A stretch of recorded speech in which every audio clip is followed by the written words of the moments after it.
ये कोई जादू नहीं है, ये मंत्र का प्रकोप है। मंत्रों में बहुत शक्ति होती है। हमारे ऋषि मुनि पहले मंत्र ऐसे पढ़ते थे और ऐसे मार देते थे तो समझ लीजिए वो एकदम टाइम बम की तरह काम करता था। आज वो शक्तियाँ लुप्त हो गई हैं। क्यों? उस तरीके से मंत्र का प्रयोग करने वाले नहीं हैं। मगर जो लोग करते हैं वो लोग बड़ा काम करते हैं। जैसे हमारे धीरेन्द्र शास्त्री जी हो गए, या इसके अलावा तमाम हजारों लोग ऐसे हैं जो मंत्र का प्रयोग करते हैं। आपने देखा होगा कि आपके दरवाजे पर भी कभी कभी अघोरी लोग आ जाते हैं तो ऐसे उंगली ऐसे कर देते हैं तो उसमें कहीं पानी कहीं खून गिरने लगता है। तो मित्रों, आपको हम बता दें, मंत्रों में बहुत शक्ति होती है।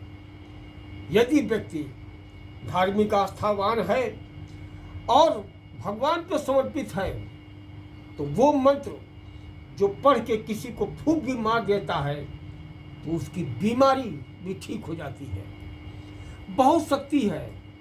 इसलिए किसी भी धर्मी आदमी को परेशान करने का प्रयास जो करते हैं उस समय तो वो परेशान हो जाता है, मगर वही व्यक्ति जब उसका दुखी मन से नाम लेके उन मंत्रों का उच्चारण करता है तो वही व्यक्ति जो परेशान करता है फिर अपने जीवन में खुद से लेके पूरे परिवार तक परेशान हो जाता है। अक्सर आप लोगों ने देखा होगा कि लोगों को परेशान करते हैं, कोई संत को, कोई महात्मा को या किसी महापुरुष को, उस समय तो वो परेशान हो जाता है, मगर उसका जीवन वो अपने मंत्रों से नरक बना देते हैं। इसलिए मैं कहना चाहूँगा कि कभी भी किसी भी सनातनी व्यक्ति से अगर भिड़ोगे तो जान लीजिए उसके मंत्रों में यदि शक्ति है तो आपको वो बर्बाद निश्चित कर देगा। इसलिए प्रेम से रहिए कि मंत्र और तंत्र और यंत्र इनका प्रयोग करने के बाद मनुष्य के पास में ऐसी शक्ति, दिव्य शक्ति आ जाती है, वो कुछ भी कर सकती है। तांत्रिक ओझा लोगों के पास यही मंत्रों की शक्ति होती है। जब व्यक्ति किसी से ज़्यादा परेशान हो जाता है तो वही व्यक्ति वो तांत्रिक ओझा के पास जाता है कि फला व्यक्ति हमारे लिए ऐसा कर रहा है। तब क्या होता है कि वो करवाया गया उसके ऊपर जाता है, और यदि वो धार्मिक आस्थावान, भगवान पे भरोसा करने वाला नहीं है तो उसकी कराई गई क्रिया उस व्यक्ति के ऊपर 100% प्रभावी हो जाती है। और जो लोग नियम पूर्वक जाप, यंत्र, मंत्र, तंत्र सब करते हैं तो उनके ऊपर किसी प्रकार का कराया का फर्क नहीं पड़ता है। लोग कुछ भी करा दें, नहीं फर्क पड़ेगा।